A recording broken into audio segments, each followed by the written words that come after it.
So have any of you guys seen the clip from the podcast about with Christine Brennan? This book is going to be crazy. I mean this when I say this. This book is going to be The WNBA may have thought they could silence their toughest critic, but they picked the wrong battle. A legendary journalist has decided to release a tell-all book revealing what really happened during Caitlin Clark's explosive rise to stardom. As the league scrambles in response, shocking revelations about officiating controversies and behind-the-scenes drama are set to hit the shelves. Everything is about to change. What are you thinking? Should journalists be banned for asking tough questions? So Christine Brennan is... And the WNBA tried to get Christine Brennan banned. And I mean this when I say this. Like, whatever your opinion on Christine Brennan is, it is not a positive thing if you are trying to get rid of probably the most impactful women's sports reporter in the history of women's sports. Like, there's not one reporter who has, even if you don't like Christine Brennan, even if you don't like some of the things, they cannot come for Christine Brennan. Like, it is a bad look. It is a bad look. It's like going for a freaking, if you're a critic, it's like, imagine if, I don't know, Bill Russell said something, rest in peace, Bill Russell. But imagine hypothetically if Bill Russell was alive and Well, WNBA really stepped in it this time, didn't they? Let's talk about Christine Brennan. And let's be absolutely clear about who we're dealing with here. This isn't some anonymous blogger with a grudge. Christine Brennan is arguably the most influential journalist in the history of women's sports. She's covered 21 Olympic Games, has been named one of the top 10 sports columnists in America multiple times, and was the first woman to break into major sports beats long dominated by men. So what did the WNBA Players Association try to do? They attempted to revoke her press credentials for asking tough questions. The audacity is stunning, and frankly, it says everything you need to know about how the league operates when they think no one's paying attention. But here's where things get even more interesting. Brennan isn't just writing columns anymore. She's been working on something far bigger. On July 8th, her bombshell book on her game, Caitlin Clark and the Revolution in Women's Sports, hits the shelves. And from what we're hearing, this isn't going to be a soft-focused celebrity puff piece. It's an expose. Book promises to pull back the curtain on Clark's dramatic rookie season, including explosive revelations about her Olympic snub by USA Basketball, safety concerns that led to chartered flights for all players, the WNBA's unpreparedness for a surge of national scrutiny, and the uncomfortable racial tensions sparked by a white rookie becoming the face of a predominantly black league. If even half of what's teased in that book is true, the WNBA should be very nervous. Did radio shows where people would laugh about the WNBA and women's college basketball. They roll around on the floor. It's ridiculous. The WNBA had never had an Arnie Jack moment, had never had Havlicek, Celtics, Bill Russell, moment, Lakers, Kareem moment. Well, so when we talk about these understandable connections, that's where it breaks down. Because when you're looking at the WNBA, the interest was so low. And then one person brings it up so high. And that's why, again, I wanted to focus on this story and look at the magnitude of this one person at this one time. We're almost at the 53rd anniversary of Title IX. I tie that all in. No mistake at all. The nation is... Oh, so now we're getting somewhere, aren't we? The WNBA's so-called lack of preparation for heightened national scrutiny.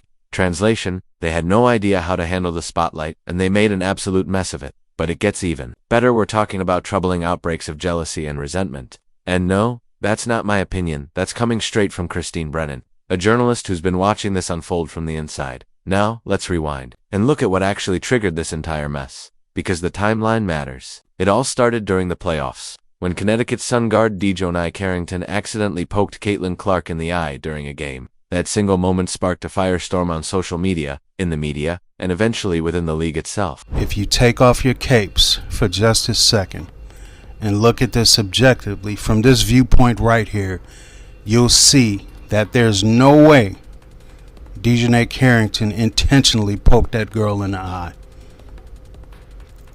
But anytime something happens to Caitlin Clark, Jason Whitlock and the rest of the white knights want to press charges against The jealous black Shaniquas. Clark ended up with a black eye, and naturally, people started asking whether the hit was intentional. That's when things got interesting.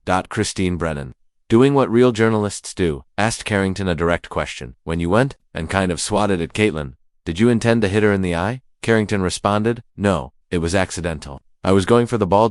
Fair enough. But Brennan didn't stop there. She followed up with another question, one that really struck a nerve. She asked whether Carrington and her teammates had laughed about the incident later in the game. Yeah. Did you, when you went and kind of swatted at Caitlyn, did you intend to hit her in the eye? And if so, could you just, or if not, either way, could you talk about what happened on that play?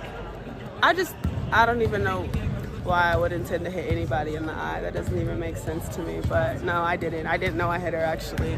I was trying to make a play on the ball, and I guess I followed through and I hit her. So obviously it's never intentional. That's not even like the type of player that I am. So yeah.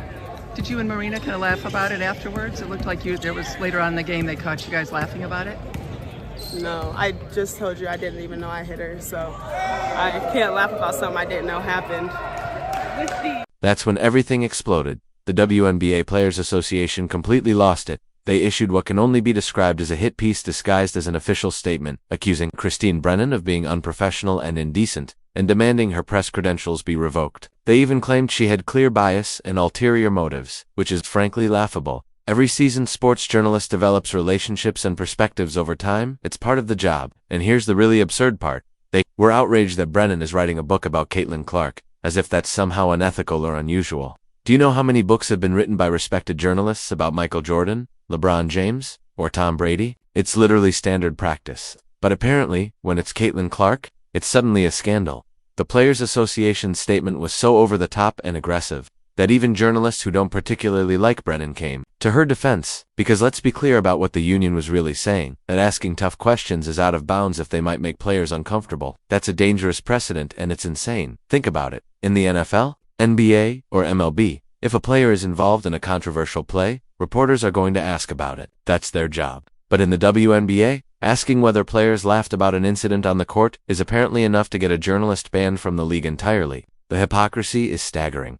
These are the same people who constantly complain, rightfully so, that women's sports don't get the same level of coverage or respect as men's sports. But the second a journalist treats their players like professionals by asking serious, even uncomfortable questions, she tried to silence her. And let's not kid ourselves about what this is really about.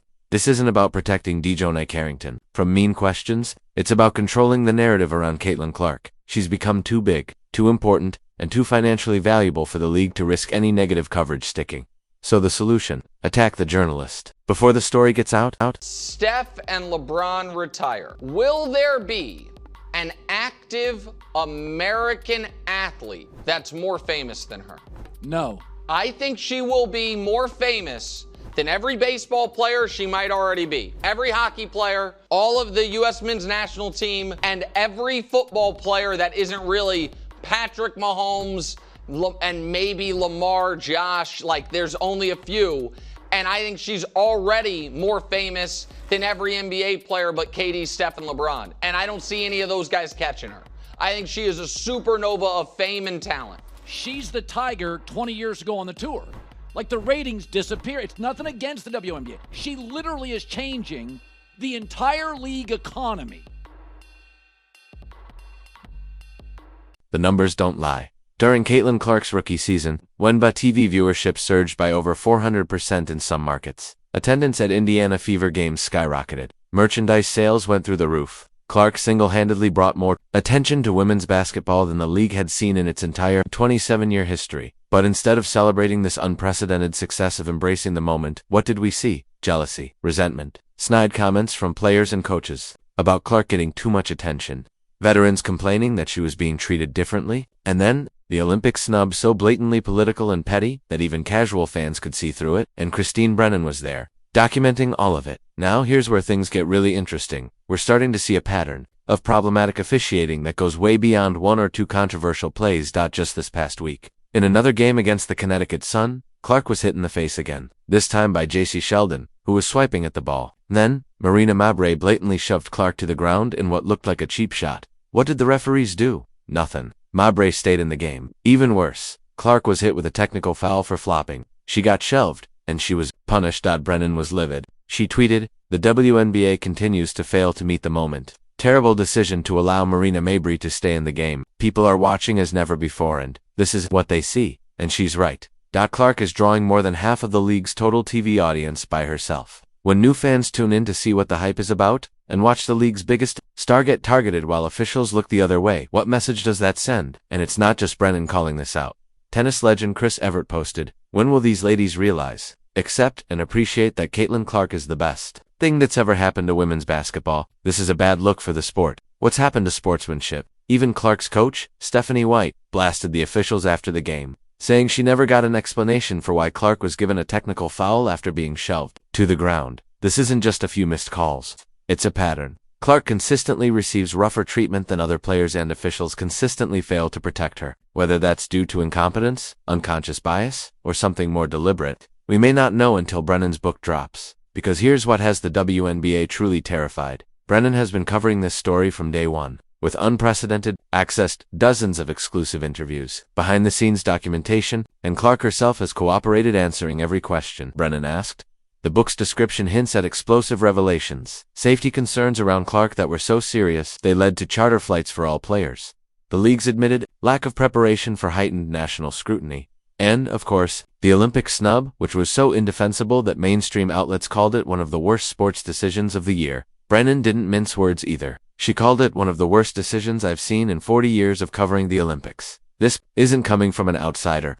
Brennan has covered 21 Olympic Games. When she says a decision is historically bad, you pay attention, but the Olympic snub didn't happen in isolation. It was part of a coordinated effort to keep Clark in her place, to minimize her impact and preserve the status quo. You saw it all season. Cheap shots that went uncalled. Media coverage more focused on Clark's fans than her actual achievements. Veterans throwing shade about how the league was just fine before she got here, and through it all, Christine Brennan was taking notes. The WNBA Players Association's attempt to silence her by revoking her press credentials, doomed from the start. But it revealed something far more damaging. When faced with legitimate criticism, the league's first instinct wasn't to address the issue, it was to attack the journalist. That's not the behavior of a confident, well-run organization.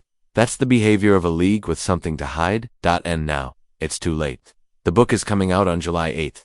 There's nothing the WNBA can do to stop it. In fact, their attacks on Brennan have only amplified interest. They've handed her the biggest platform of her career. The timing couldn't be worse for them. Clark is entering her second season with even more spotlight. The WNBA just signed a massive new media rights deal. Corporate sponsors are investing millions because of the growth Clark is driving. Now, right in the middle of that success, we're about to get a detailed insider account of how the league nearly sabotaged itself through incompetence, jealousy, and infighting. And here's the tragic part. None of this had to happen.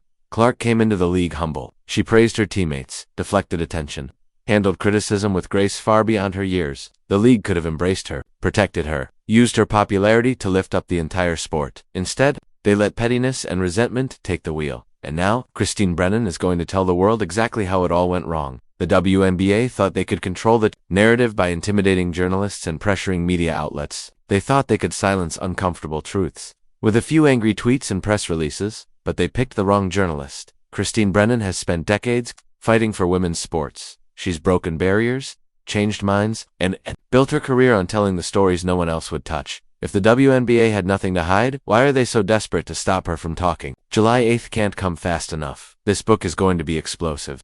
Documented officiating bias, behind-the-scenes conflicts, political maneuvering, and a professional sports league caught completely unprepared for the success it so desperately claimed to want.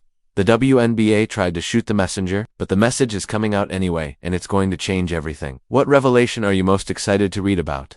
Drop your thoughts below, smash that like button, and subscribe. For more sports commentary the mainstream media won't touch.